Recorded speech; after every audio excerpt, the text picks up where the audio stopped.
छात्रों, आपने पिछली कक्षा में अक्षों के रूपांतरण के बारे में पढ़ा है। अक्षों का रूपांतरण 3 प्रकार से होता है। पहला, हम मूल बिंदु को विस्थापित करें और अक्ष को समानांतर रखें। दूसरा, मूल बिंदु को स्थिर रखकर अक्ष को कुछ कोण से घूर्णन करें। तीसरा, मूल बिंदु और अक्ष दोनों को साथ साथ परिवर्तन करें। तो हमने पिछली कक्षा में देखा था और हमने प्राप्त किया था कि स्थानांतरण के लिए x dash h, y dash k एवं जब हम कुछ कोण पे घुमाते हैं अक्ष को तो उसके लिए प्राप्त किया था हमने x बराबर x dash cos theta minus y dash sin theta एवं y बराबर x dash sin theta and y plus y dash cos theta.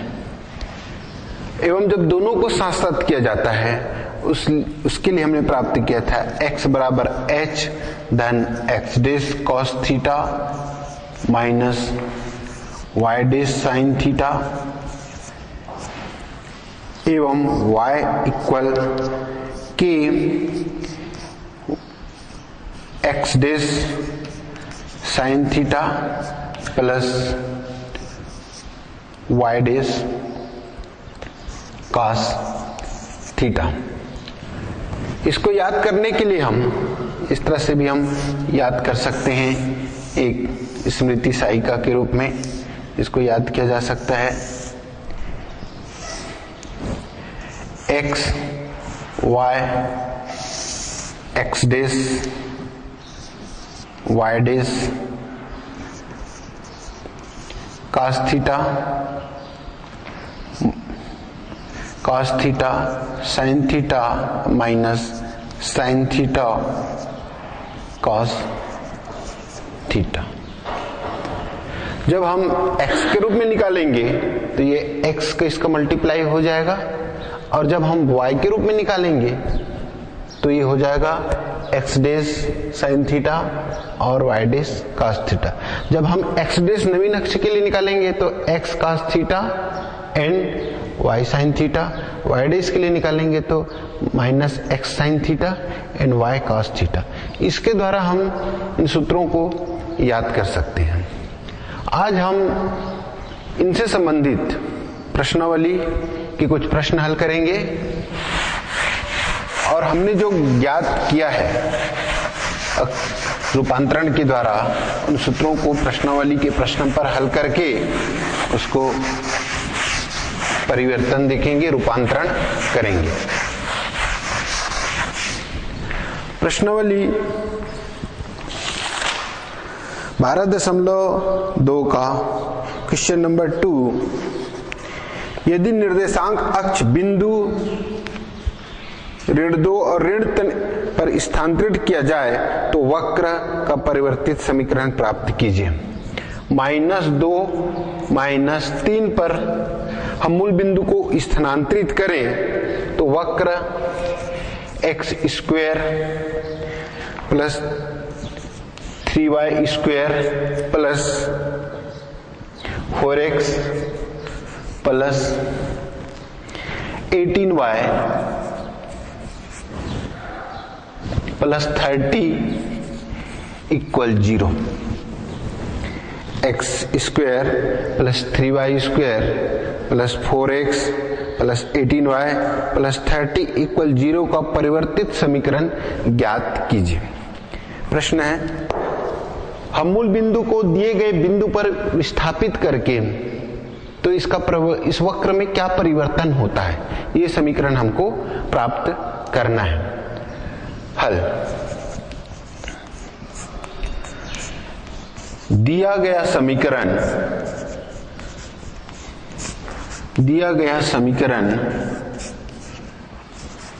x square 3y square plus 4x plus 18y plus 30 equal 0। दिए गए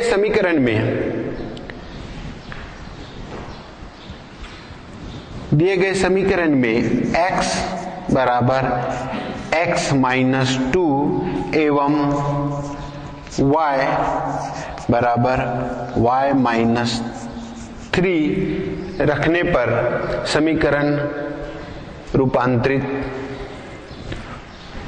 होता है।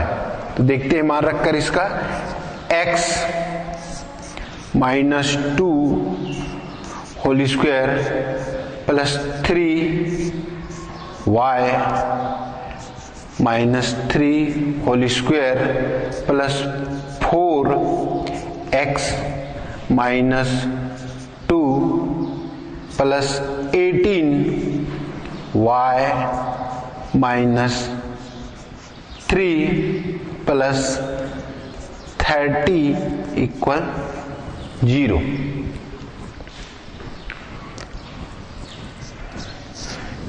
इसको square रूप में निकलेगा a ऋण b का वर्ग बराबर होता है a का वर्ग ऋण 2ab धन b का वर्ग। तो ये हो जाएगा x square minus 4x plus 4 plus 3, ये हो जाएगा y square minus 6y plus 9 plus 4x minus 8 plus 18y minus 54 plus 30 equal 0। पुनः हम समीकरण को लिखेंगे x square minus 4x plus 4 plus 3y square minus 18y plus 27, 3 9 27 plus 4x minus 8 plus 18y minus 54 plus 30 equal 0। यहां पर देखिए कुछ पद कट रहे हैं। माइनस 4x प्लस 4x से कैंसिल हो रहा है, माइनस 18y प्लस 18y से कैंसिल हो रहे हैं। तो जो बचा टर्म है x square plus 3y square plus 4 plus 27 minus 8 minus 54 plus 30 equal 0। हम इसको लिखेंगे x square plus 3y square plus 4 27 31 और 30 61 माइनस 54 और 8 62 इक्वल 0। हम इक्वेशन को इस प्रकार से लिखेंगे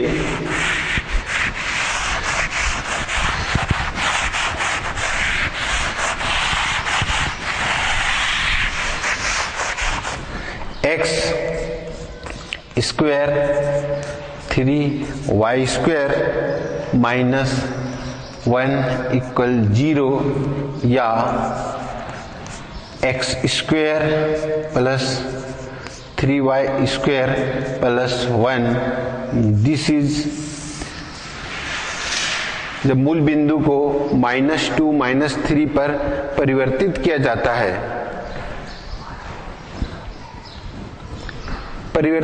जाता है तो समीकरण, वक्र का समीकरण इस रूप में परिवर्तित हो जाता है। अब हम प्रश्नावली के कुछ दूसरे प्रश्न को हल करेंगे।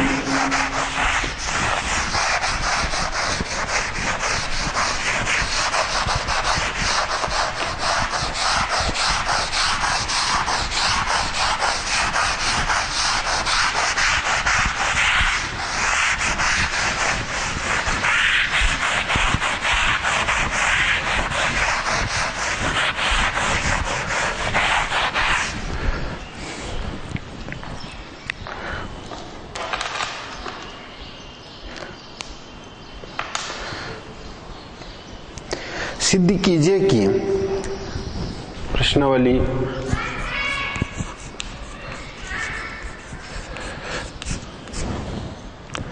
(12.2) एट्थ क्वेश्चन।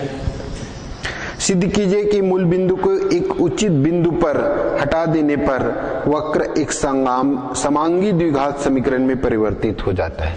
मूल बिंदु पर हटा देने पर, मूल बिंदु से को उचित बिंदु पर हटा देने पर वक्र X square plus X Y plus Y square plus X plus 5y plus 7 equal 0। ये वक्र समांगी द्विघात समीकरण में बदल जाते हैं, समांगी द्विघात समीकरण में परिवर्तित हो जाता है यदि हम मूल बिंदु को कुछ उचित बिंदु पर हटा दें। तो हम वहां पहले उचित बिंदु निकालेंगे, फिर उचित बिंदु निकालकर हम सिद्ध करेंगे कि मूल बिंदु को उचित बिंदु पर हटाने से समीकरण समांगी द्विघात समीकरण में परिवर्तित हो जाता है। हल।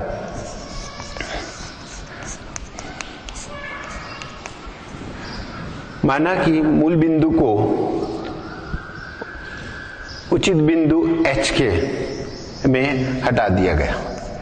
एक हमने बिंदु h के लिया, उस पर हटा दिया, तो x बराबर x प्लस h एवं y बराबर y प्लस k का मान वक्र के समीकरण में रखने पर x plus h whole square plus x plus h y plus k धन y plus k whole square plus x plus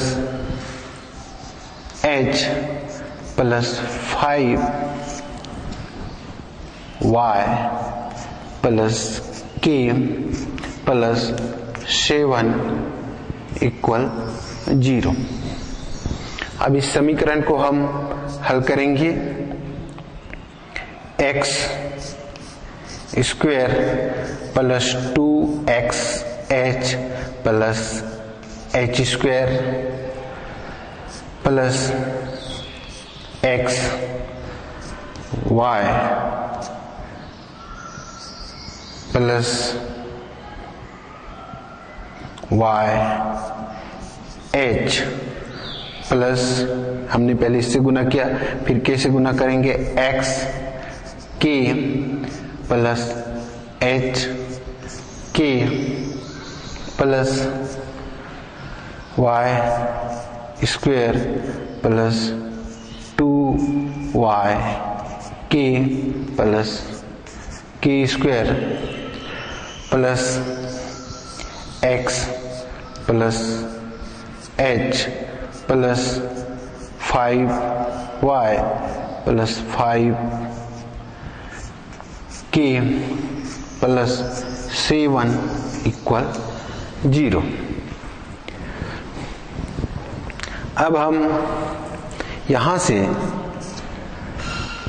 घातांकों को, x और y के घातांकों को, परिवर्तित जो बिंदु है उसके घातांकों को क्रम से लिखने पर x स्क्वायर प्लस xy धन y square plus x common हो जाएगा,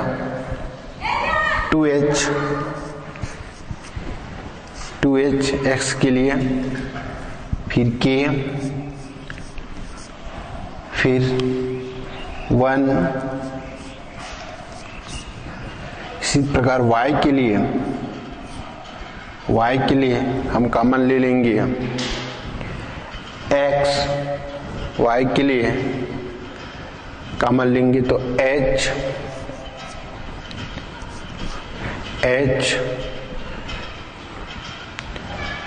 2k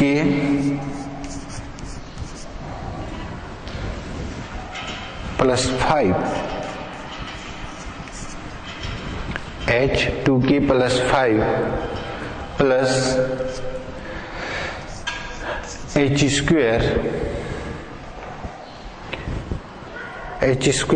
plus hk plus k square plus h plus 5k plus 7 plus 5k plus 7 equal 0। उपर्युक्त समीकरण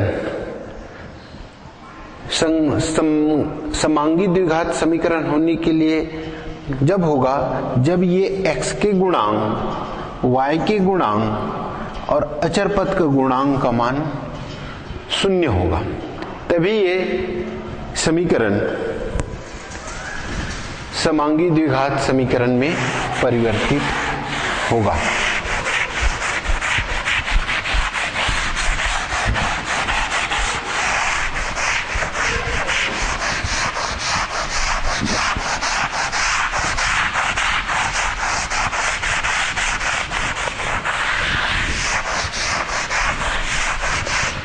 तो इसके लिए 2h plus k plus 1 equal 0, this is equation number 1, and h plus 2k plus 5 equal 0, equation number 2, and h square plus hk plus k square plus 5k plus 7 h plus 5k plus 7 equal 0। 2h plus k plus 1 equal 0, h plus 2k plus 5 equal 0, h square hk k square h plus 5k plus 0 equal समीकरण number 3। अब इस समीकरण 1 और 2 को हल कर h और k का मान प्राप्त करेंगे और उस जो प्राप्त मान है उसको समीकरण 3 में रखेंगे। समीकरण 1 और 2 को हल करने पर समीकरण 1 एवं समीकरण 2 को हल करने पर इसको हम ब्रजगुंडन खंड से हल करेंगे।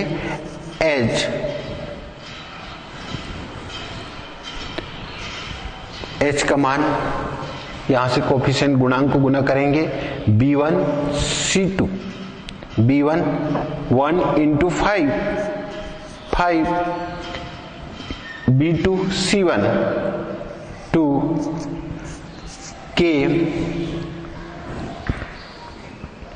1 into 1 a2 into c2 1, 2 into 5 10, 1 upon 2 into 2 4, 1 into 1 minus 1, which implies that h upon 3 k upon minus 9 and 1 upon 3, तो which is इसको हल करने पर h के लिए हो जाएगा 3 upon 3 इक्वल 1, k के लिए हो जाएगा 9, यहाँ पे चला जाएगा 3 3 जा 9 इक्वल 3। तो h और k के दो मान प्राप्त हुए हम, h इक्वल -1 और k इक्वल -3। इस h और k के मान को समीकरण 3 में रखने पर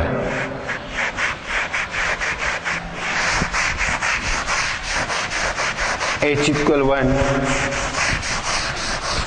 और k equal -3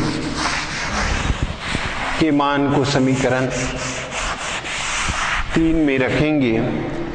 h equal 1 and k equal -3 मान समीकरण 3 में रखने पर it implies that 1 square plus 1 into -3 plus -3 whole square plus h left hand side में रखेंगे।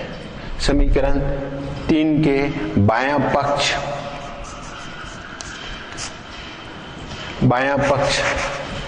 लेफ्ट हैंड साइड में रखने पर +5 इंटू, अब हमने मान रख दिया है, मान रखकर बाएं पक्ष में रखा है, मान बाएं पक्ष में रखने पर इसको देखेंगे दाएं पक्ष के बराबर 0 है कि नहीं। 1 ऋण 3 धन 9 धन 1 ऋण 15 धन 7, 1 9 10 11 7 18 18 15 और ऋण 3 18 18 माइनस 18 0, ये दाएं पक्ष राइट हैंड साइड के बराबर है।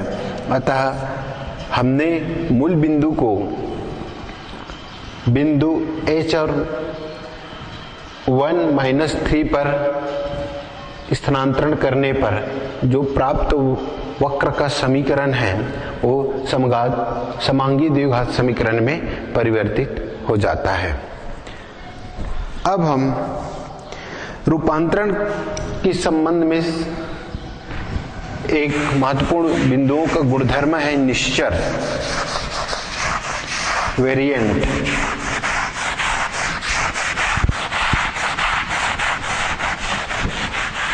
वेरिएंट बिंदुओं को ऐसा गुणधर्म है कि अक्ष को या मूल बिंदु को में परिवर्तन करने पर नए बिंदु के सापेक्ष मान में परिवर्तन नहीं होता। निश्चर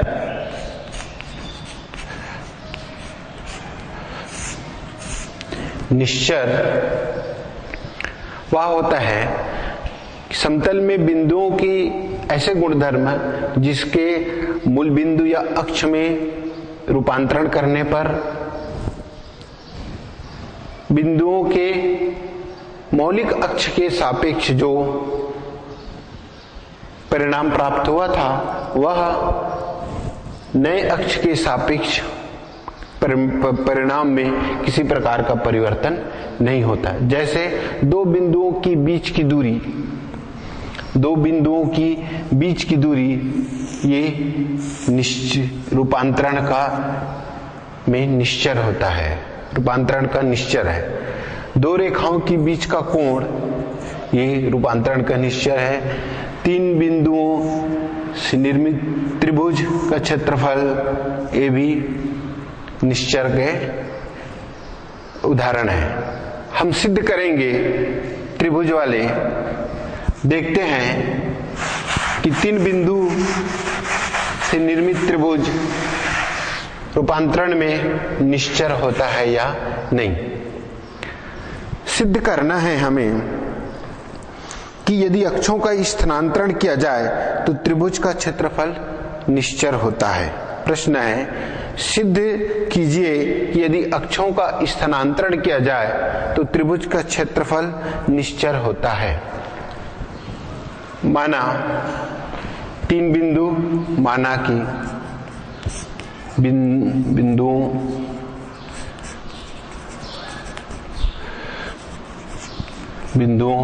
A x1 y1 B x2 y2 and C x3 y3 से निर्मित एक त्रिभुज है ABC। ये मौलिक अक्ष के सापेक्ष इसका त्रिभुज ABC का क्षेत्रफल, त्रिभुज ABC का क्षेत्रफल, मौलिक अक्ष क्षेत्रफल equal 1/2 x1 y2 y3 plus x2 y3 y1 plus x3 y1 y2 होता है। जब हमने बिंदुओं का मूल बिंदु को H के बिंदु में परिवर्तन किया, विस्थापित किया, तो x1 equal x11 dash H, y1 हो गया y1 डैश K, x2 परिवर्तित हो गया x2 डैश H, y2 परिवर्तित हो गया y2 dash K,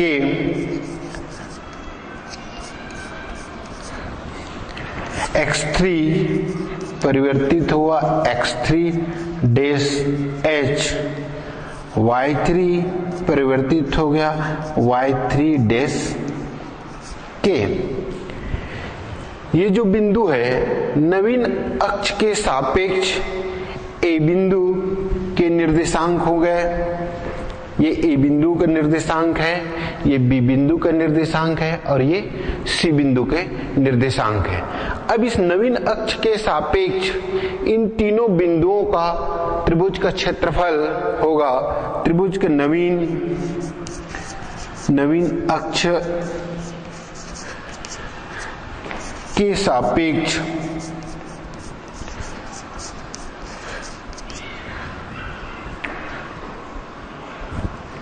A dash, इसको नवीन अक्ष के सापेक्ष त्रिभुज ABC का क्षेत्रफल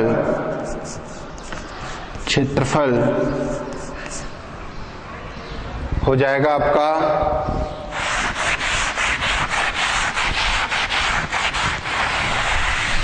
मान रखेंगे हम इसका x1 y1 में, तो ये हो जाएगा 1/2 x1 dash H bracket y2 dash K, y3 minus y3 dash K, then x2 dash H, y3 dash K minus y1 dash K,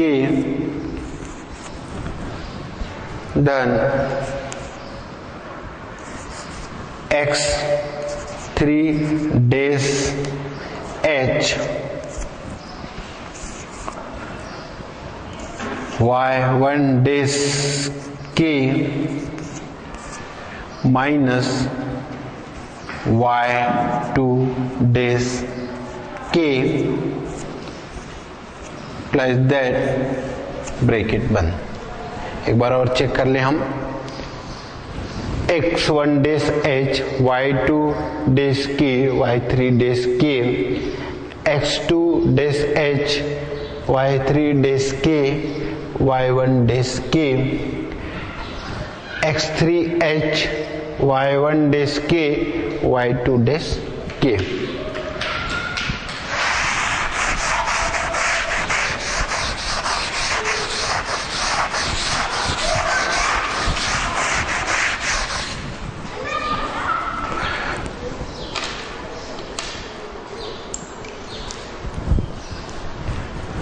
समीकरण को हम क्षेत्रफल के जो समीकरण है उसको हल करेंगे तो x डेश h ब्रैकेट में ओपन करने पर माइनस वाई डेश 3 माइनस के प्लस के और माइनस के कैंसिल हो जाएगा, y डेश y3 डेश। इसी प्रकार x2 डेश h, यहां पर भी हम ब्रैकेट को ओपन करेंगे तो यहां पर भी माइनस के कैंसिल हो जाएगा, y3 dash minus y1 dash प्राप्त होगा एवं x3 डेश h, यहां पर भी हम ओपन करेंगे इस ब्रैकेट को तो माइनस के प्लस के कैंसिल हो जाएगा, y1 dash minus y2 dash. इस तरह से प्राप्त हुए। अब हम इस ब्रैकेट को ओपन करेंगे x वाले ब्रैकेट को तो प्राप्त होगा 1/2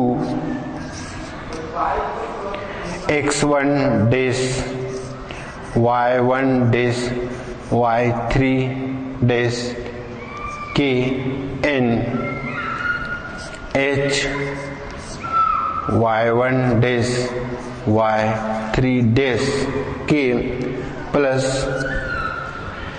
x2 dash y3 dash minus y1 dash plus h y3 dash k y1 dash plus x3 dash y1 dash y2 dash plus h y1 dash y2 dash के cell bracket. अब हम x वाले जो term है उसको एक साथ लिख लेंगे और h वाले टर्म को एक साथ लिखने पर हमें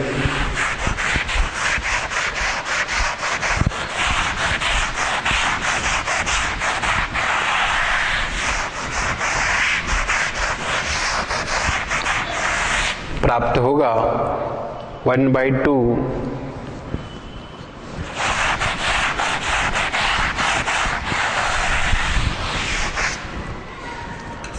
1/2 bracket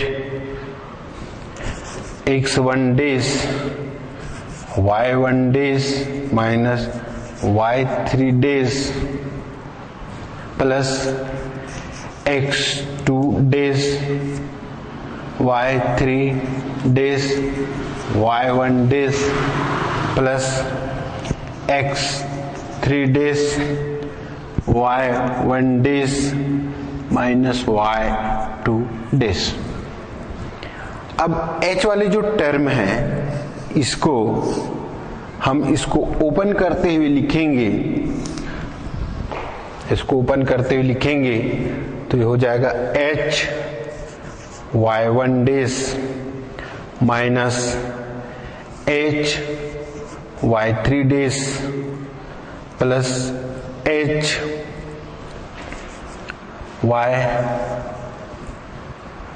y3 days minus h y1 days plus h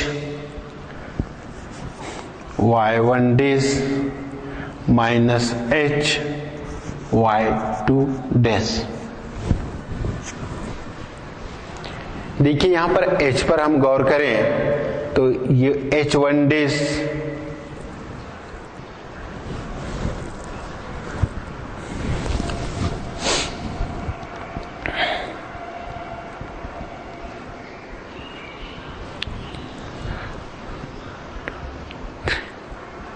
sorry यहां पे 2 3 हो गए, x1 x2 है, ये 2 होगा, ये भी 2 हो जाएगा, है ना, तो ये भी 2 हो जाएगा एंड ये भी 2 हो जाएगा। 1 2 3 x2 3 3 2 1। अब देखिए गौर करें एच वाई डेज के ये plus minus cancel, this is plus minus cancel, this is plus minus cancel. तो हमको इस तरह से प्राप्त जो समीकरण होगा वह 1/2 x days y2 days y3 days plus x3 days y3 days y1 days plus x2 हो जाएगा x3 days y1 days minus y2 days plus 0, that is 0। तो इस प्रकार से ये जो नवीन अक्ष के सापेक्ष जो त्रिभुज का क्षेत्रफल है वो हमारे जो मौलिक अक्ष 1/2 x1 y2 minus y3 x2 y3 minus y1 और x3 y1 माइनस y3 के समान है, समतुल्य है।